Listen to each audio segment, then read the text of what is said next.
All right, it's over from Soldier Field in Chicago. The Vikings have gone on the road and won.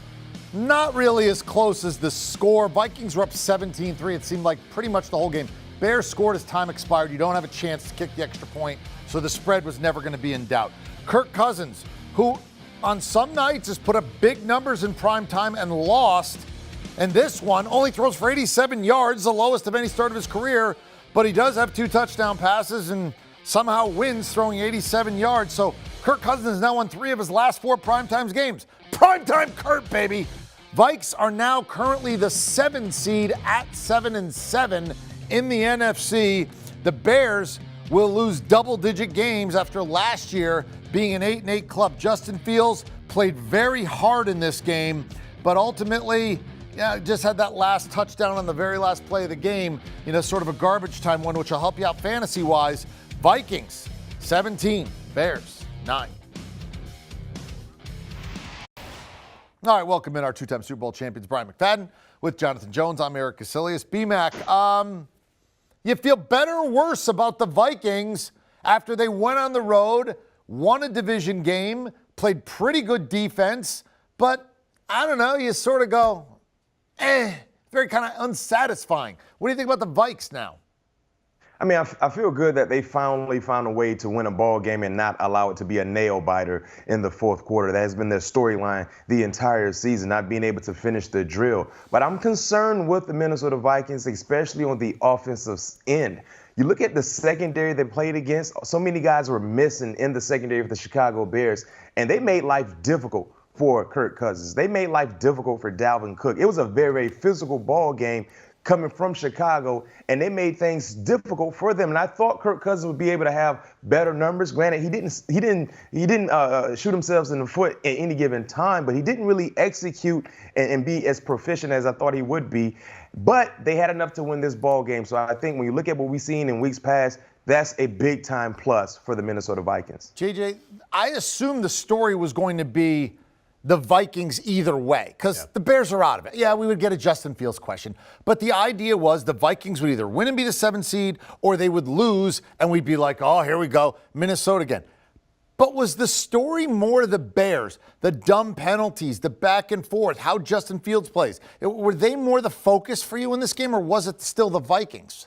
Yeah, it's a little of both, and it's more always, Bears than I thought. Yeah, it is more Bears than I thought. You had a Justin Fields who put the ball on the deck there in the first half, and then in the second half, just as they were getting going in the red zone, and they're going for it on 4th down, turnover on downs, and then you had the Demir Bird muffed punt, and then you had the dropped pass, and you kind of forget about and you don't really take into account that final drive there where they scored to make it a 1-possession game, even though they were down 14 points for most of the second half, as you mentioned, EK. But, this was, if you are a Chicago Bears fan, first of all, this has now officially eliminated you from playoff contention. So that's number one. Number two, you don't feel great whatsoever about Justin Fields under Matt Nagy. Because remember, Bill Lazor, the offensive coordinator, did not call plays in this game. And the last 2 weeks, Justin Fields and that offense has gotten better. And because he was out, Bill Lazor, due to COVID-19 protocols, it was Matt Nagy who was back there calling plays. And listen, there were some drop passes, there were some mistakes made by Justin Fields, but very clearly Matt Nagy is not the man to lead this Chicago Bears franchise. And I will tell you this, that on December the 28th, the Chicago Bears can begin interviewing candidates for head coaching positions if they have either fired Matt Nagy or informed him that he will not be retained for the 2022 season. So it would be incumbent upon Bears ownership, you would believe, knowing good and well that they are not bringing Matt Nagy back, to take an eye and look at the future, especially where they have their franchise quarterback, whom they traded a first-round pick to move up for, to go ahead and get a jump on your competition, start interviewing head coaches. That cannot be any longer than 8 days from now. All right, B-Mac, Jonathan mentioned Justin Fields. Give me a grade for Fields tonight. And I'm asking you to grade him not up against the 10-year vet, but against a rookie who you assume is going to do some good things, assume is going to make some mistakes, basically didn't put it in the end zone, didn't get some help on some plays, looked good on some throws, looked bad on others. Give me a grade for Fields tonight. I give Justin Fields a C-.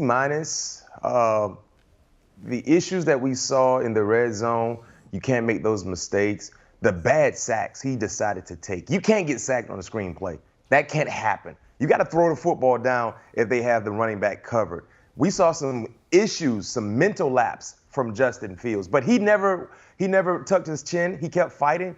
He almost threw for 300 yards. And you can say they were in garbage time or whatever, but he almost threw for 300 yards, and he did have that touchdown at the end of the ball game to pad his stats. But I give him a C-. Is he getting better, or I don't think he's getting worse, but is he getting better, and is he getting better quickly enough for you? No, he's not. He's not. And I think JJ hit on a big-time point regarding their offense. It seems like one coach handles him a certain way, and the head coach in nagging tonight doesn't understand what he does well. And I don't think you can put all of that on Justin Fields, because young quarterbacks, they're at their best when they have a play call that understands what they do well and they put them in positions to be successful. That has been the issue for Justin Fields. I think the best is yet to come, because he's an outstanding athlete. He can throw a real good football. He can make things happen with his legs. But they just don't dial up the heat that they need to dial up for him to showcase the type of player and quarterback he can be. Give me a grade for Justin Fields tonight. And what I'm really interested in addition to the grade, is I don't think he's getting worse, but is he getting better, and is he getting better fast enough? I'm going to go with a C- as well. And I think I'm going to give him the same grade as BMAC for all the reasons that BMAC espoused. You wanted to see him run a little bit more, have a little more effective of runs on those 7 attempts. I thought that he threw the ball effectively at and in front of the line of scrimmage, except for a couple of very key plays on key downs. And so because of that, and because he didn't get the ball into the end zone outside of the final second in the game, C-. Is he getting better and enough and quickly enough? No. However, he is not out of step with all the other rookie quarterbacks, not named Mac Jones, who happen to have a fantastic defense and the greatest coach of all time. So there is that. There is the point that you knew that it was going to take some time with him. Not Trey Lance amount of time, but hey, if you thought that he was going to win Offensive Rookie of the Year with this Chicago Bears team, with this Chicago Bears head coach, you were sorely, sorely mistaken. It took him a while to even get the starting job, right? Because he was clearly the better option, and they went with Andy Dalton. Maybe if he had gotten those first-team reps for the first month and a half of the season and gotten into those games and understood, okay, now this is what it's like here in my 18th game as an NFL starter. Instead, he was not able to do that. He's battled injury already this season. And so he's been behind the 8 ball in a number of ways. You could argue that it's a really weird game of pool where there is a number of 8 balls that he has been behind. So because of that, it's difficult for me to say he should be further along, just because I feel that his growth has been unintentionally stunted by this organization. Right, but I mean, that's all things you got to factor in. We do it with Trevor Lawrence too, right? That's as dysfunctional situation as he walked into, but you sort of got to grade that. I actually surprised. I gave him a better grade than you guys did. I gave him a B-. I wrote it down before I asked the question, but wow. I will agree. I don't think he's improving enough quickly enough. I still see a lot of the same mistakes, holding the ball too long, not being accurate on certain throws. I mean, you talked about the screen pass. You just got to know.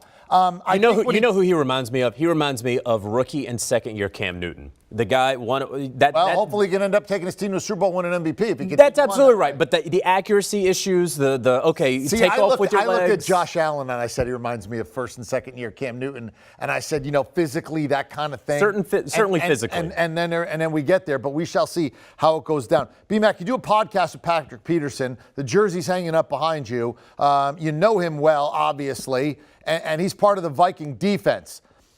What's your best question for him, if anything's on the table, based upon what you just saw in this game? Is your defense that good, or you played against a bad offense? Because the Minnesota Vikings defense did some really good things today. But was it more about the team they played against, or are they starting to find their stride? One thing I can say about the Minnesota Vikings, they're starting to get healthy. Remember, they were dealing with so many injuries on the defensive side, guys on the first level, second or third level. Now you're starting to get all those troops back into their uniform, and we saw a real productive night. So is this a sign of things to come for the Minnesota Vikings defense, or is this basically, we played against a bad team, bad offense with a rookie quarterback?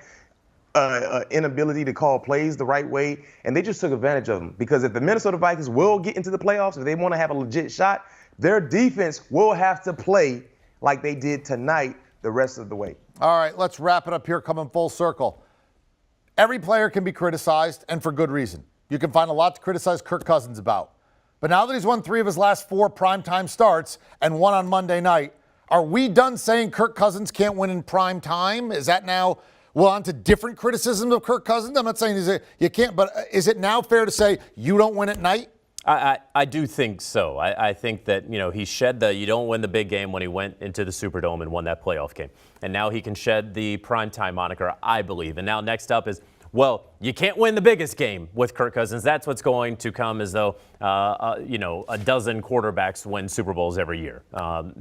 So that's probably where we're going to go next. There could be a regime change in Minnesota. It's hard for me to believe that Kirk Cousins is going to be anywhere other than Minnesota next year. But if these final 3 games of the season, really go downhill, maybe we're talking about that in a couple of months. But no, I think that it's time. We'll find something else. We will find something. And it's fair. I mean, we can find a fair one. But now I think if you say he doesn't win primetime games, it's unfair. I mean, he's won on the road in the playoffs. There are a lot of good quarterbacks in this league that haven't. He's now won 3 of his last 4 primetime games. He's won on Monday night. Are we done with the primetime talking Kirk Cousins, B-Mac? No question, we should be done. We should have been done years like JJ just said when they went down to New Orleans. Prime time. It doesn't get any more prime time than that, than winning on the road in the Superdome in the playoffs. So yes, I think you got to find something else to criticize Kirk Cousins on. I think he has shed that prime time dilemma that has haunted him for such a long time. And right now, if the playoffs were to start today, guess what? Kirk Cousins would be in the playoffs. And I don't think any of us would have thought that over a month ago based on how inconsistent the Vikings have been playing. But they found their way to get into that playoff picture, and currently that's what they lay. Here's what it is. You want to criticize Kirk Cousins?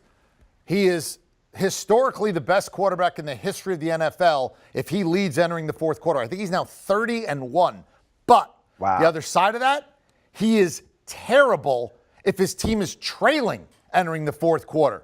Kirk Cousins doesn't bring you back in clutch time. He doesn't give up the lead ever, but he doesn't come back. You got to see him put his team on his shoulders when they're down 7 in the 4th quarter and go beat somebody good. That's what we haven't seen. That's how you can be fair if you want to criticize Kirk Cousins. Well done, gentlemen. The Vikings get it done. It wasn't beautiful, but it does count, and they are now 7-7. Meanwhile, you got Justin Fields, so you don't get a pick in the 2022 first round. You gave that to the Giants to move up. That's so how it right works. now, Giants would be 5-6. That's a nice little trade package they could send to, I don't know, Seattle perhaps? Yeah, you may see some wheeling and dealing in a year where it doesn't seem like there's an automatic quarterback to be taken. Jags don't need one. They got one last year. Lions and Texans could probably use one. Jets picked one at number 2 overall. And the Giants, who just put Daniel Jones, he's done for the year. And they got to decide if they want to give him $20 million for next year and pick up that option. They're going to have to do that in May. It's interesting. But it does not seem to be the year of the quarterback in this draft, which makes it all the more fascinating. All right, all things covered. That's fascinating. See, that 7, that's Patrick Peterson. He just played. His team won. He knows B-Mac. B-Mac has Super Bowl rings and a beautiful suit on in that right there. It's really nice suit. TJ Watt going to be on the program, so that's going to be a lot of fun. I believe Andre Johnson also scheduled to appear. So you want to check it out. You download, you follow, you enjoy. Do you want a sports network that delivers everything that matters about the game? The highlights, the picks, the instant analysis, no yelling, no fake debates, no politics. Hit the subscribe button and never miss a moment.